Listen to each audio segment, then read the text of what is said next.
Super star Rajinikanth அவர்களை பற்றி இளைய தளபதி விஜய் அவர்கள் கூறியதை தற்பொழுது காண்போம். சின்ன வயசுலிருந்தே நான் ரஜினி ரசிகன். வாரத்தில் 4 நாள் ஸ்கூலுக்கு போனால் 3 நாள் ரஜினி படம் பார்த்துட்ருப்பேன். எனக்கு 5 வயசாகி இருக்கிறப்ப ரஜினி சாரோட அன்புக்கு நான் அடிமை படம் ரிலீஸ் ஆச்சு. எப்படியாவது படம் பார்த்துடணும்னு ஆசை. ஆனால் ஸ்கூலுக்கு கட்டடிச்சிட்டு போகிற வயசு அல்ல அது. அதனால் நான் என்ன பண்ணினேன்னா, அப்பா ஷூட்டிங்க்கு போன உடனே எங்கள் அம்மா கிட்ட ரொம்ப அடம் பிடிச்சி மேட்னி ஷோவுக்கு போயிட்டேன். மேட்னி ஷோ பார்த்துட்டு வெளியே வந்ததும் திரும்பவும் ஈவினிங் ஷோ பார்க்கணும்னு அடம் பிடித்தேன். ஒரு போடு போட்டு வீட்டுக்கு கூட்டி வந்து விட்டாங்க. அங்கிருந்து நேரே சுரேந்திர மாமா வீட்டுக்கு போனேன். அவருக்கு நான் செல்ல பிள்ளை. என்னடா திடீர்னு வந்திருக்குன்னு கேட்டார். அன்புக்கு நான் அடிமை படம் பார்க்கணும்னு சொன்னேன். என்னடா திடீர்னு வந்து சொல்கிறானாரு. இல்லை, கண்டிப்பாக போகணும்னு சொன்னேன். சரி வா, அம்மா கிட்ட போய் சொல்லிட்டு போகலாம்னாரு. இல்லை, அம்மா கிட்ட சொன்னால் திட்டுவாங்க. நான் உங்கள் வீட்டில் இருக்கேன்னு சொல்லிட்டு வந்துட்டேன். படம் பார்த்துட்டு நைட்டு போயிடுறேன்னு. அதே மாதிரி சுரேந்திரர் மாமா கூட போய் 2வது தடவையாக படம் பார்த்துட்டு வீட்டுக்கு வந்துட்டேன். அப்படியும் சும்மா இருக்கலை. ஷூட்டிங் முடிஞ்சிட்டு 9 மணிக்கு அப்பா வந்தார். வாடா சாப்பிடலாம்னாரு. எனக்கு பசி இல்லைன்னு முகத்தை திருப்பிக்கிட்டேன். கோபமாக இருக்கிற மாதிரி நடிப்பு காட்டினேன். இல்லை, சாப்பிட்டு தான் ஆகணும். உன் ப்ராப்ளம் என்னன்னு சொல்லுனாரு. அன்புக்கு நான் அடிமைக்கு கூட்டிகிட்டு போனால் சாப்பிட்றேன்னு சொன்னேன். சாப்பாட்டை பரிமாறிக்கிட்டு இருந்த அம்மா என்னை பார்த்து, அட திருடா, என் கூட வந்து அந்த படத்தை மேட்னி ஷோவில் பார்த்துருக்குற மாதிரி முறைச்சி பார்த்தாங்க. சரி வந்து சாப்பிடுனாரு. சாப்பிட்டு முடித்ததும் நைட் ஷோவுக்கு கூட்டிகிட்டு போனார்.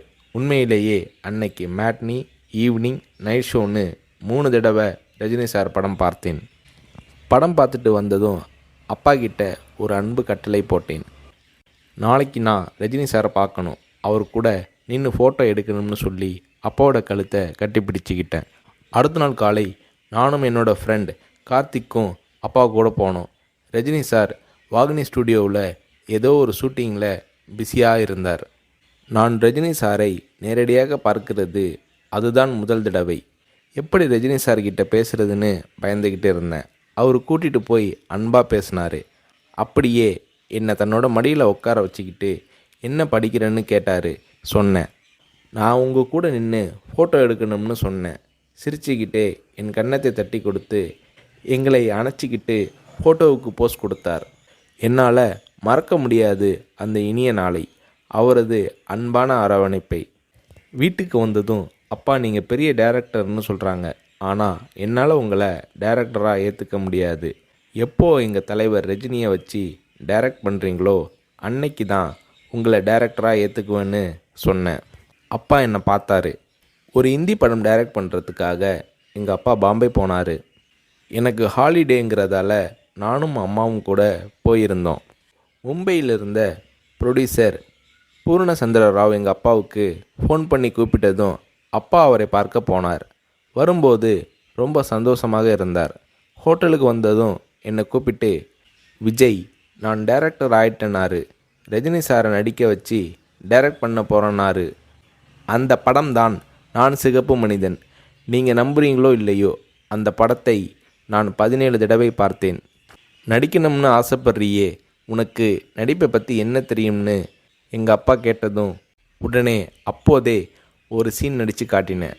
அது என்ன சீன் தெரியுமா? அண்ணாமலை படத்தில் ரஜினி சார் பேசிய பெரிய டைலாக் சீன். நான் ரஜினி ரசிகனாக இருந்ததால் அவரோட பல வசனங்களை மனப்பாடம் பண்ணி வச்சுருந்தேன். அதில் ஒரு வசனம் தான் எனக்கு உதவியது. ரஜினி சார் சரத்பாபுவை பார்த்து தொடையில் தட்டிக்கிட்டு கோபமாக பேசுவாரே, அந்த வசனத்தை நான் பேசி நடிக்கிறத கொஞ்ச நேரம் அப்படியே கூர்ந்து கவனிச்ச எங்கள் அப்பா என்னை பக்கத்தில் கூப்பிட்டு, நாளைக்கு உனக்கு மேக்கப் டெஸ்ட் எடுக்கிறேன்னாரு. அவர் அந்த வார்த்தைகளை சொல்லி கை குலுக்கியதும் எனக்கு சிறகு முளைச்சி ஆகாயத்தில் பறக்கிற மாதிரி எல்லையில்லாத மகிழ்ச்சி பொங்கியது என்று நடிகர் ரஜினி அவர்களை பற்றி இளைய தளபதி விஜய் அவர்கள் கூறுகிறார்.